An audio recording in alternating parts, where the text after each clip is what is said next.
কথা ধারাবাহিকের নতুন পর্বে দেখা যায় যে মুকুট না পেয়ে অ্যাভির মাকে মারতে মারতে বাড়ি থেকে বের করে দিতে গেলে রাস্তায় মুখোমুখি অ্যাভি ও জয়দেব মুখার্জি। বিস্তারিত জানতে আমাদের সাথেই থাকো। জয়দেবের বাড়িতে রান্না করতে গিয়ে চালের বস্তায় মুকুট পেয়ে সেটা সরিয়ে রেখেছিল অ্যাভির মা। খবরের কাগজে মুকুটের জন্য কথাকে পুলিশ ধরে নিয়ে গেছে দেখে অনেক মায়া হয় অ্যাভির মায়ের। কথা ঠিকানা জানে না বলে দিয়ে আসতে পারছে না। জয়দেব চুরি করিয়ে বাড়িতে এনে রেখেছে বুঝতে পেরে মুকুট অন্য জায়গায় সরিয়ে রেখেছে অ্যাভির মা। জয়দেব বাড়িতে ফিরে মুকুট বিদেশে পাঠিয়ে দেবে বলে খুঁজতে থাকলে কোথাও পায় না, খুঁজে না পেয়ে অ্যাভির মায়ের কাছ থেকে জানতে চায়, বলে মুকুট কোথায়। অ্যাভির মা বলে না বললে মারতে থাকে, তাও বলে না মুকুট কোথায় রেখেছে।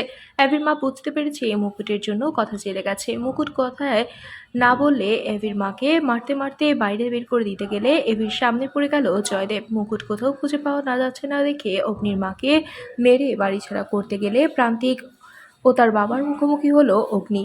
বন্ধুরা, এবার কি হতে চলেছে? এবার কি মাকে চিনে নিতে পারবে, না এভির হাতে মুকুট তুলে দিয়ে সবটা বলে দেবে? সবটা জানতে আমাদের সাথেই থাকো। এখনই একটি লাইক দিয়ে এবং কমেন্ট করে জানিয়ে দাও তোমাদের মতামত। ধন্যবাদ।